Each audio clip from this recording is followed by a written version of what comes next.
اهلا بيكم. النهارده انا جيت اعدي على بعض المشاريع في الشيخ زايد، وقلت اصور كده عند المشاريع دي اديكم فكره. الشيخ زايد القديمه في ناس كتيره متخيله ان خلاص ما بقاش في اراضي متاحه، او ما فيش مشاريع اقدر اشتري عقار بالقسط، كل اللي متاح ريسيل فقط. لا، انا عايز اقول لك ان لسه في اراضي ولسه في مشاريع كتيره في الشيخ زايد القديمه متاح فيها بيع بالقسط، وفي كمان براند نيمز مطورين كبار موجودين لسه في الشيخ زايد القديمه ولسه بيبنوا. فانا جيت اوريكم كده بعض الامثله، فخلينا نشوف مع بعض بعض المشاريع. اول مشروع هو كارما كي. كارما كي ده على طريق النزهه، اللي هو الطريق بتاع هايبر. كارما ده تبع شركه الكارما، اللي هي من اكبر مطورين في منطقه الشيخ زايد واكتوبر، وبانيين اوريدي في 5 مشاريع مبنيه ومتسلمه وساكنه في الشيخ زايد. وده المشروع الجديد ليهم في الشيخ زايد القديمه، كارما كي. ده شقق بس بتتسلم متشطبه بالكامل بالتكييفات. والمشروع زي ما انتم شايفين كده هتلاقوا طالع منه جزء كبير جدا، مبني تقريبا اكتر من نص المشروع. ففي انشاءات شغاله وحاجات طالعه، وفي استلامات خلال 2.5 سنين الجايين هيبتدي يبقى في استلامات.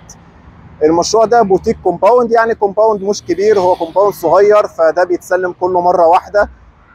فانت وقت لما بتستلم بتسكن على طول، مش بتبقى شايل هم بقى ان لسه في كونستراكشن، لسه في اعمال انشاءات شغاله والكلام ده كله. لا، انت هتستلم خلاص هتفرش وتسكن على طول، او تأجر لو انت شركه استثمار.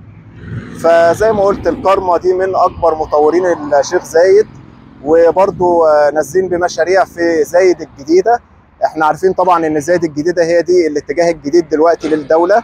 نازلين ب3 مشاريع حاليا في زايد الجديده، اللي هم كارما جيتس وكارما نوفيلا وفاها.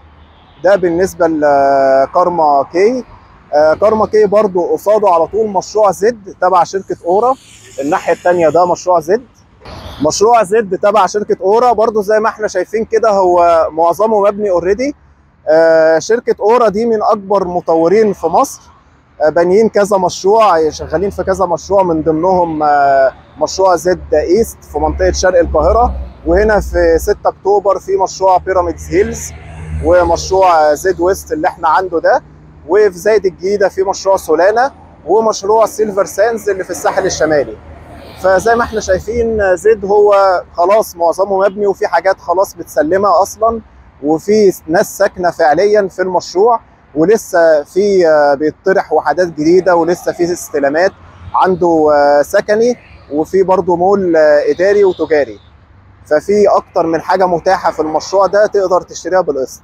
مشروع فيليج ويست تبع شركه دره. شركه دره طبعا من اكبر المطورين برضه هنا في الشيخ زايد، ليهم مشاريع متسلمه وساكنه هنا في الشيخ زايد، زي كومباوند جرينز وذا ادرس ومول كابيتال بيزنس بارك. مشروع فيليج ويست ده برضو اللوكيشن بتاعه مميز جدا جدا، ان هو في اول الشيخ زايد، جنب قريب جدا من هايبر 1، وقريب من الطريق الصحراوي. وفي حاجات اوريدي متسلمه، في حاجات استلامات فوري، وفي حاجات استلامات كمان سنه، وفي كمان 3 و4 سنين. فانت عندك كذا اختيار وكذا انظمه سداد. فدي برضو فرصه كويسه لو انت عايز تاخد حاجه بالقسط مع مطور كبير هنا في الشيخ زايد. وبرضه هنا الشقق بتتسلم متشطبه بالكامل.